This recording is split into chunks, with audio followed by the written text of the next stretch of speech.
All right. Hello, everyone. Welcome to another one of APSA's interactive sessions. Tonight, we're continuing with our exciting seminar series, the PSTP Pathways Week, Your Future in Focus. All week, we're featuring specialty-specific conversations with PSTP residency program directors. Tonight's session, we're featuring 4 specialties: pathology, ophthalmology, psychiatry, and neurology. So I'd like to start with some quick introductions from our panelists who have graciously joined us tonight despite their busy schedules. Panelists, if you wouldn't mind just saying your name and which institution and specialty you're representing, that'd be greatly appreciated. I'd like to start with Dr. Benjamin Frankfort. Hi, good evening, everybody. My name is Ben Frankfort, and I am a professor of ophthalmology and neuroscience at Baylor College of Medicine, and I'll be talking about PSTPs and ophthalmology. Okay, thank you, Dr. Frankfort. Dr. Clifford Harding. Yes, good evening. I'm Cliff Harding. I'm the chair of pathology at Case Western Reserve University, and I think representing the Association for Academic Pathology, which has a program to produce information for these forums. Thank you, Dr. Harding. Next, we have Dr. Kumar Narayanan. Hi, everybody. My name is Kumar Narayanan. I'm from the University of Iowa. I'm a professor of neurology, and I help direct our clinical neuroscience training program, which launches you to career in academic medicine in neurology. Okay, thank you, Dr. Narayanan. Next is Dr. Evan Noch. Yeah, I'm assistant professor of neurology and neuro-oncology and neurosurgery at the University of Texas Southwestern Medical Center. And I also serve as the director of physician scientist development in our department, where I mentor trainees throughout the course of their career trajectory. I'm also the co-founder of the American Junior Investigator Association, which bridges the gap between APSA, you guys, and between the ASCI and AAP, and working on some great programming upcoming this year. Okay, thank you, Dr. Noch. And last but not least, we have Dr. Chris Pittenger. Dr. Pittenger. Hi, it's a pleasure to be here with you today. I'm Chris Pittenger. I'm a professor and deputy chair in the Department of Psychiatry at Yale, where I direct we call it the Neuroscience Research Training Program. It's our physician scientist training program within psychiatry, and that's what I'll be talking about today. Hey, thank you, Dr. Pittenger. My name is Nick Pasternak, and I will be moderating this evening's session. I am an MS4, so I guess a 9th year student in total at the UAB MD PhD program.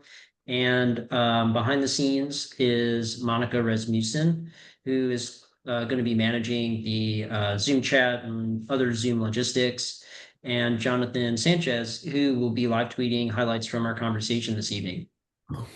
So just a quick housekeeping note, if you need to step away, don't worry. We're recording the session, and the recording will be made available afterwards on our APSA YouTube page. So we'd like to start with some brief presentations from our speakers. Then we'll go to a short Q&A as time allows. And finally, around 7:30, we'll move into our specialty-specific breakout rooms, where you can connect directly with our panelists and ask any questions that you may have. So I'd like to start with Dr. Harding, who will give us an overview of pathology PSTPs.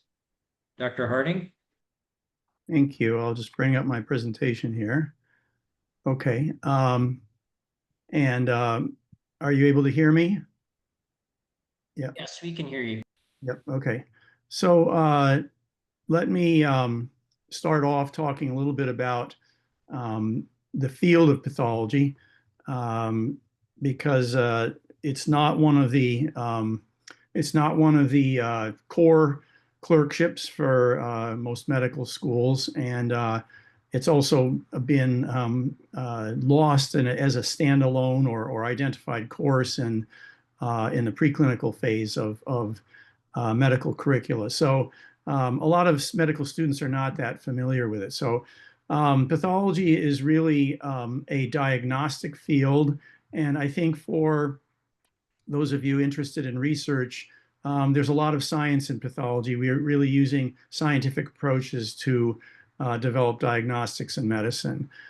There are laboratory and tissue-based diagnostics that span across essentially all the fields of medicine and science. There are a lot of cutting-edge scientific applications that get brought into laboratory diagnostics, including, for example, next-gen sequencing-based cancer genomics diagnostics. So to understand the field of pathology, you should start off by understanding that there are a couple of major areas of pathology, one being anatomic pathology. That's the tissue and cell-based diagnostics. Cancer is a lot of the business that we get for anatomic pathology, but there are also other diseases that are diagnosed based on tissue diagnoses. And there will be a number of subspecialties of anatomic pathology, such as GA pathology, genitourinary GYN, neuropathology, and others. I should also mention that other areas of anatomic pathology include cytopathology and autopsy pathology. Now, I do have to dispel one thing. Autopsy seems to be what everybody thinks of when they think of pathology, but it's actually an extremely small part of the field, and the vast majority of the field is focused on diagnostics for living patients to determine their treatment.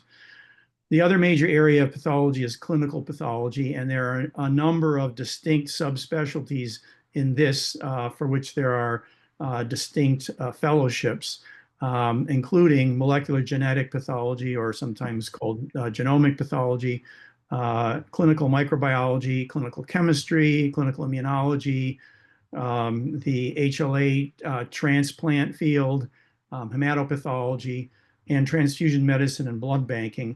The latter is interesting in that it's probably the one field in pathology which really involves a lot of actual interaction with patients.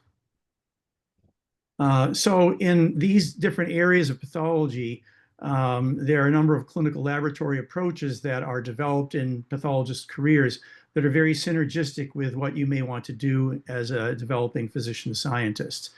And these enable the engagement of clinical work with research on disease mechanisms and with translation to therapeutics. There are roles in translational research that pathologists often play, for example, in biobanking and tissue-based research, and your position in that as a pathologist in that regard can often position you well for productive collaborations with other clinical scientists or with basic scientists. These kind of collaborative interactions are also aided by other roles that people in clinical pathology who are not doing tissue-based work may have. For example, if you're doing molecular genetic diagnostics or clinical microbiology or some of the other fields I've mentioned, that can position you well for collaborations. So let me just mention a little bit about the training pathways. The American Board of Pathology defines several training pathways. One is for training in both anatomic and clinical pathology.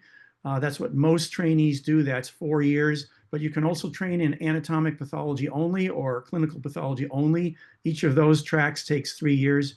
You can train in AP only and neuropathology. That track takes 4 years. Although the vast majority of residents in pathology do the AP-CP 4-year program, many physician scientists, research-oriented folks will choose AP only or CP only and then focus their time in that area and in the research. Fellowships, there are quite a few different fellowships for the subspecialties. They're generally 1 additional year of clinical training, and then additional research years can be added. A research track is one of the core residency tracks above, which, by the way, all include up to 6 months of full-time research in the electives. You can also do some research part-time during clinical rotations. And then if you're in the American Board of Pathology research track, that adds an additional year of research strictly within the residency. So that's turns into if you're doing AP only or CP only, that's 4 years, and 1.5 years of that 4 years are full-time research. Now, most research track trainees do AP only or CP only with a fellowship. That means 3.5 years of clinical training and inevitably additional years of training, or maybe not inevitably, but usually additional training in research is done, so it's not limited to that 1.5 years. That's really probably not enough for most trainees to get really launched. Okay, so just a little bit about the residency application. There is some variation in terms of how residency programs in pathology list their research tracks. Many of the programs will list separate research track slots in the match for CP only research track, AP only research track, etc. Some will match through AP only or CP only, and they will commit that any residents that enter their program can enter the research track. Sometimes that might be guaranteed, or sometimes you might have to apply after you get in. And then some programs will match you through AP or CP, and they will give you an advance notification ahead of the match, indicating that you have been selected for commitment for the research track if you choose that program. There's a lot of flexibility within the curricular sequence, within the research track, to enable different programs to design things differently and also adapt to individual trainee needs.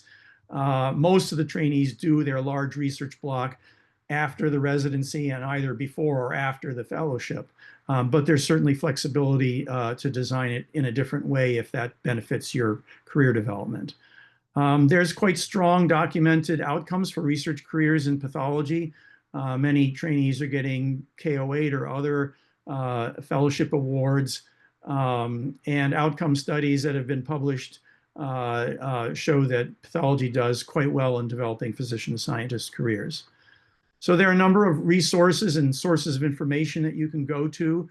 The Association for Academic Pathology, previously known as the Association of Pathology Chairs, APC, has a couple of resources that are shown here. You can just Google AA Path and find that.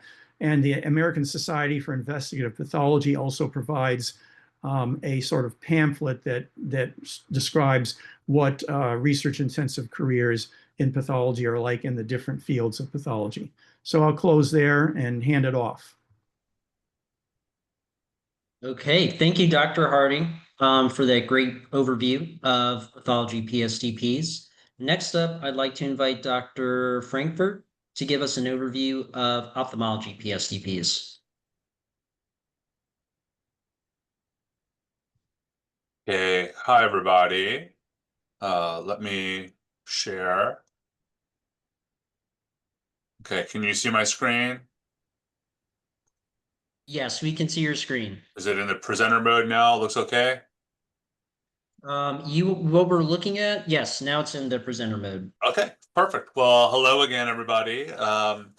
I have the pleasure of talking to you a little bit about PSTP training and ophthalmology. I'm, as I mentioned, a professor in ophthalmology and neuroscience at Baylor College of Medicine. I'm also the co-director of the medical scientist training program, so I'm an MSTP director there too, and have a lot of familiarity with this pathway as I lived it.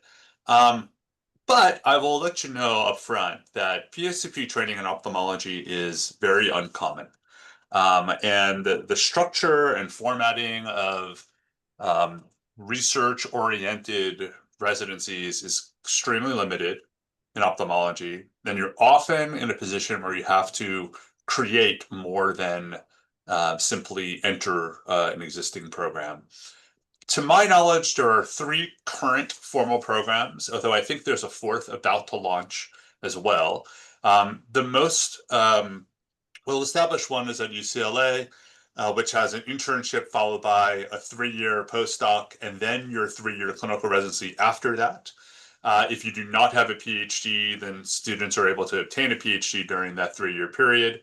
There's 2 more recent programs that are developed at Stanford and Johns Hopkins, which follow a similar structure, but the postdoc year could be 1 or 2 years at Hopkins, and then again integrating into clinical medicine after that, with the hope that you'll maintain some of those projects while doing your clinical training. I believe that Penn is about to launch, or maybe has already launched, a similar program. And that's it. So if you are interested in a research track in ophthalmology, you have to go at it a little bit different way. But there are still lots of options. So I'm going to just focus a little bit on the way most people in ophthalmology end up becoming an academic physician scientist like I am. So during residency, very few ophthalmology programs have research built into it as a dedicated time. So it ends up being a situation where you're better off building your networks and figuring out the gaps in clinical care that you think are amenable to research projects in the future, and start to develop those ideas and even start to think about potential mentors down the road, and really to use the time to think about clinical research and how you could use that to integrate with some other either patient-directed or basic science research. In fellowship, it's more of the same. Ophthalmology fellowships are short. They're usually 1 year, occasionally 2. They, again, do not typically have research built into them, although sometimes you're able to get some percentage of time for that purpose. Although, again, I would say that is a fairly uncommon event. And the system changes a little bit because in this time, the call responsibilities during fellowships in ophthalmology are usually quite significant. And it's very hard to get protected time. So, I'm telling you this really bleak picture, right? That, if you want to be a physician scientist and go into ophthalmology and do research, you can't do it. But that's actually not true. You just have to use kind of an older sort of approach, which is that you do your clinical training with a research interest, you develop your ideas, and then you get hired into a position where they're developing the physician scientists a little bit later. And the way that's done in ophthalmology typically is through the NIH-supported K-12 programs, institutional programs which are of similar structure, or through individual K-08 and K-23 programs, which I'm sure all of you are aware of on some level. The NEI has awarded a number of these K-12 grants to multiple research institutions. And I've listed them by year. I went through NIH Reporter to see how current these all were. And it looks like the numbers have been dropping. And I'm not sure how much of that is because renewals just haven't come through due to the NIH delays, or how much of it is a change in philosophy. But the bottom line is that the way that these programs work is they're awarded to the institution and to the department, which then has the opportunity to assign a newly recruited faculty member to one of their scholar positions. And it functions similar to a KOA to K23, where you'll spend about 9 months of the year doing research, and it could be 6 to 9 if you're doing a lot of surgery as well. But then once assigned, you have that protection for 3 years on the K-12. This gives you an opportunity to try to develop your career in a more individualized manner, or even potentially apply for individual K grants like a K-08 or K-23. And it's very common for people to transition from an institutionally assigned spot on a K-12 or an institutional equivalent to an individual K-08 or K-23. Again, I won't spend a lot of time on this because it's readily available and something that you're probably already aware of. But these are, again, they protect about 9 months of your time to conduct research in a mentored structure, generally in either a more basic science-oriented approach to a K-08 or a more patient-facing approach with the K-23. These programs have been rewritten recently, so it's not entirely clear exactly how these pathways will proceed going forward, but they do still exist. I went through the K-08 pathway. I ended up at an institution that did not have a K-12, but found a mentor that really aligned closely with what I wanted to do, and it all worked out from there, and I had department support to do it. But that really is the main crux in ophthalmology, which is that you really need to have a supportive chair and a system in place to help cover and fund some of those early phases of your career. It is very common in ophthalmology for people who are interested in a physician scientist career to be offered only 50% protected research time for as short as 2 years. It's a very uphill climb. And it's very important that we think about institutions that support it, chairs that support it, or take advantage, of many of the ophthalmology specific foundations that will support career development awards for junior faculty. So it is a very rewarding and great way to be a physician scientist in many ways. I've been a big fan of outpatient specialties as a host for physician scientist training for many years, but it is a challenging one and one that requires a lot of planning in advance and kind of putting yourself out there as an individual rather than hoping or assuming that you're going to end up in a program that'll push you through the whole way. So I'm happy to elaborate on that in the breakout sessions, and thank you for letting me present that today. All right, thank you, Dr. Frankfort. Next up, we have Dr. Kumar Narayanan at the University of Iowa Neurology Department. Hi, can you guys see my slides? Yes. Okay, so I'd like to, I'll fly through this, try to be brief. Thank you to the organizing committee. So a little bit about Iowa. When I first heard of Iowa, I thought of this. I thought of cornfields. But really, Iowa is, we're located here at the Star. We have this huge catchment area, Des Moines, Cedar Rapids, Davenport, and I do put Rochester where Mayo is, but really patients from this entire area come to the University of Iowa, which makes a really rich neurology practice. And we're not in the middle of nowhere. We have a vibrant downtown with lots of things to do. So a little plug for Iowa, but more about neurology. And this is true for all the specialties today. You guys in the audience in Zoom land, it's really exciting to be you. We have really big problems in the brain. You guys are uniquely equipped and the opportunity to explore something wild. You should be really proud of where you are and excited about the possibility about going forward. Now, how do you combine a career in research with a neurology degree? So, you want to search out programs that have a track record of doing this. And you can do this by looking at programs that have an NINDS, what we call UA5, or it used to be called an R25. And when you go to these programs, you meet the faculty, meet the department chair, and critically other residents, because often everybody in neurology is going to say you can combine a career in research and you can combine a career and achieve your goals, but you have to figure out how it's actually done. And then when you figure out your list, you can apply through the match. And for us, usually our research candidates are our strongest candidates because they can articulate a clear vision of how they're going to get through their neurology residency, what they're going to do for their research experiences, and where they're going to go for their careers. So I wouldn't worry about being competitive or about applying. I'd worry about finding a place that really resonates with you and your goals. So the way our pathway looks usually, I'm going backwards here. So usually in our PGY 1 year, that's the year that traditionally people do medicine. We ask our residents to select a research mentor. But the most important thing is actually what's happening during your intern year and as you're learning neurology. It's listening to your patients because your research career is going to be defined by the experiences of your patients.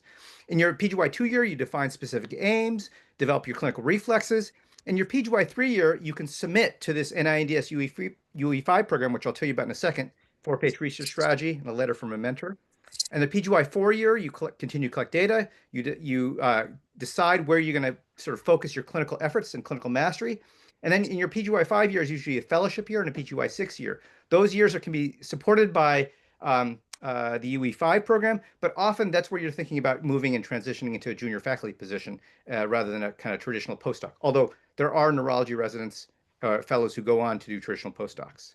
So our clinical neuroscience training program overlaps considerably with the NINDS UE5. There are people who are not in RCNSTP who get the UE5. There are people who are sort of in RCNSTP who don't go on to the UE5 because it makes sense. But this is a program supported by the NINDS to actually increase the amount of physician scientists in our pipeline. And it provides very little support to us as a program.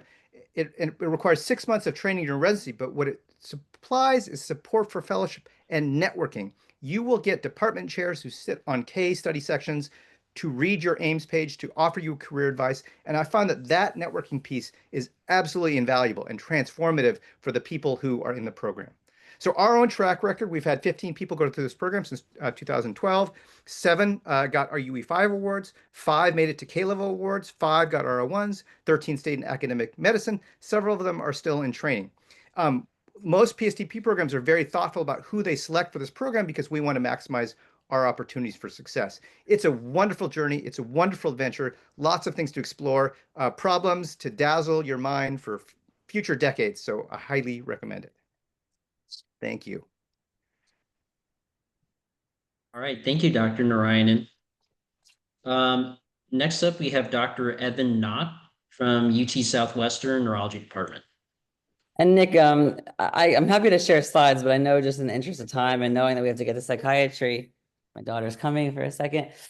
I can skip slides and just kind of have our conversation if that works. Yeah, I'm totally fine with that. And Okay. thank you for being cognizant of the time. Yeah, sure. Um, Yeah, and a lot of my points will overlap with that of Kumar's, but at UT Southwestern and kind of nationally, as he mentioned, there are not a lot of formal PSTP programs. There's really just a few of those nationally, and just like ophthalmology, some of these have not been formalized, and many neurology research track programs sort of rely on the UE5 during the PGY 4 year and to bridge fellowship funding, which is a common practice in neurology. I think increasingly within our field, there is a bigger interest in having longitudinal research over the course of residency. So our program does offer that. We can actually offer over the 4 years of residency up to 70 weeks of research, which builds from PGY1 through the PGY 4 year, along with dedicated career development opportunities over those 4 years, and some small amounts of funding in the amounts of like $10,000 to $25,000, and then the UE5 support. We have 2 spots during the PGY 4 year. So there's a lot of opportunities for getting involved in research in our program, and I can speak to other programs that I was at before, like Weill Cornell's program is somewhat similar. And I think hopefully in the future, some of these research tracks will be more formalized into formal PSTP programs that more resemble those of, internal medicine and surgery with, automatic matches to fellowship and possibly the option for fast tracking. And so I think as a field, that may be the way that things are going to move in the years ahead. okay, thank you, Dr. Knock, for the brief overview. And if you want to ask Dr. Knock more questions, look out for him in the neurology breakout room. Alrighty. Dr. Pittenger, would you mind talking about the psychiatry PSTPs?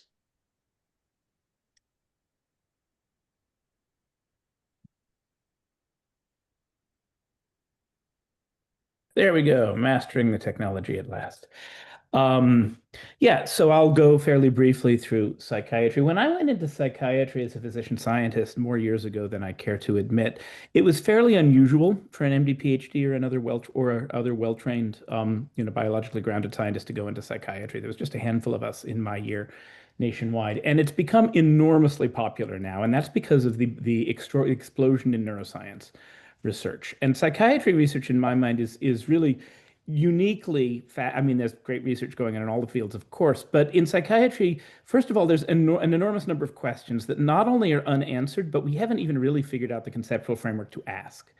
And second, our illnesses are, not as well defined as in some other disorders. Something like depression isn't a disease in the same way that epilepsy or cancer is. It requires enormously creative thought to figure out how to grapple with it. And then what's illustrated in a very abstract way here on this slide is that we touch almost every conceivable aspect of science, from genetics, biochemistry through neuroscience, but also extending into computational psychiatry, network dynamics. There's an increasing use of artificial intelligence, the analysis of natural language processing, various psychological constructs, and connecting with sociological concepts that influence all aspects of medicine, but particularly strongly psychiatric illness. So it's an intellectual playground. The questions that need to be answered are legion, and the suffering, unfortunately, of our patients, which we can help, but there's so far to go. So it's a really exciting and inspiring place to go. The residency is 4 years. It's an integrated residency. So typically you match to a single program rather than doing an internship followed by a residency. The typical structure is illustrated here. I won't read the slides. You can read them yourself. But you do some medicine and neurology in the first year, as well as beginning some psychiatry, usually inpatient. Second year is inpatient emergency consult liaison psychiatry. Consult liaison meaning psychiatry in the medical setting. Third year is mostly outpatient psychiatry, and fourth year is mostly elective. There are fellowships, some are listed here. ACGME accredited clinical fellowships include geriatric psychiatry, child psychiatry, addiction, and consult liaison and forensics. But then there are a lot of other fellowships that aren't ACGME accredited, but are increasingly robust. Something about, and you can fast track to child after 3 years and complete adult and child training in 5 years. Psychiatry training, so it's 4 years of training, but the reason that it's 4 years isn't because you actually need 48 months of clinical training. Actually, the required months of training are something like 28. across the 4 years. The reason that psychiatry training takes 4 years is because most psychiatry is outpatient, and most outpatient psychiatry unfolds fairly slowly. Right? It takes time for our meds to work. It takes time for our therapies to work.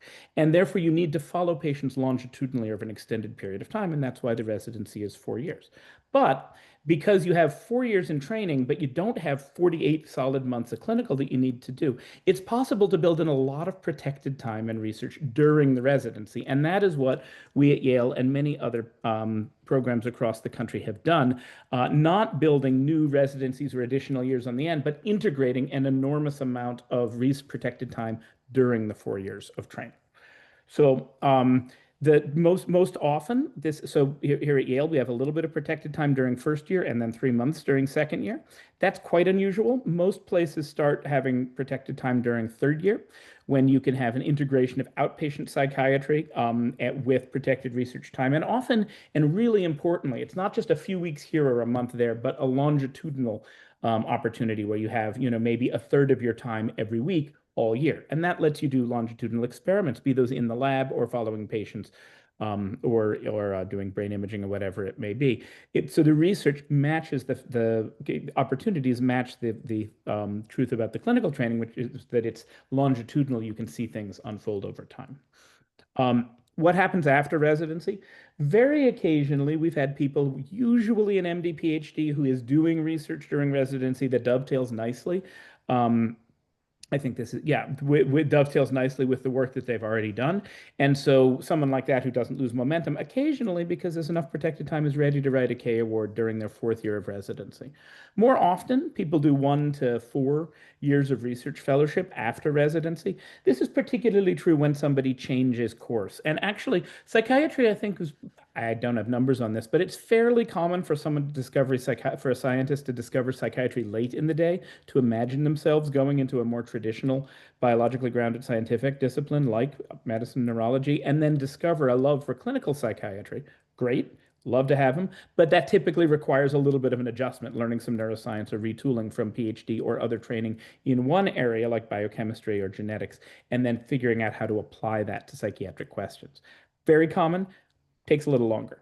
And then it's also very common for people to come to us who've done PhDs or other earlier training in a basic science discipline, but then discover that they want to apply that to a clinical science set of problems and research careers. And that requires now learning, clinical trials or neuroimaging or computational tools or other aspects that may differ from what they learned during PhD training. And of course, that takes a little longer.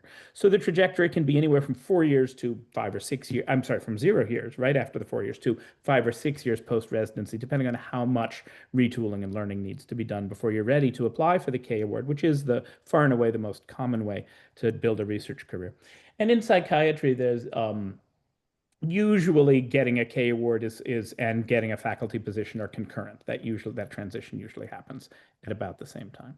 Critically, and like some of the other fellowships that you've heard, there isn't a one-size-fits-all structure to psychiatry research tracks. So the way there isn't a standard PSTP structure, the way there is in pathology or in medicine or some of the other structures. There are, however, 20+ programs across the country that have built this. We at Yale have been doing this since the 1960s. We've had dedicated physician scientist training. That's probably the oldest one, but there are now a robust number of programs doing research training in psychiatry and building the pipeline to address these really challenging clinical and scientific problems that face us in this next generation. And it's an exciting field to join. I'll stop there. Happy to take further questions either here or in the breakout rooms.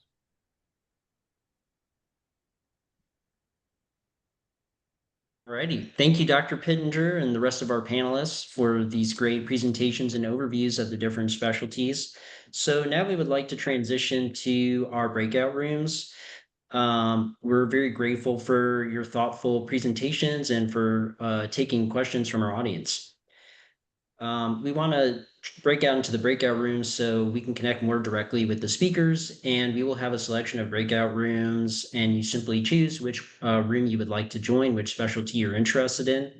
If you're interested in more than one specialty, feel free to move between the rooms. And with that, let's open up the breakout rooms and continue our conversation.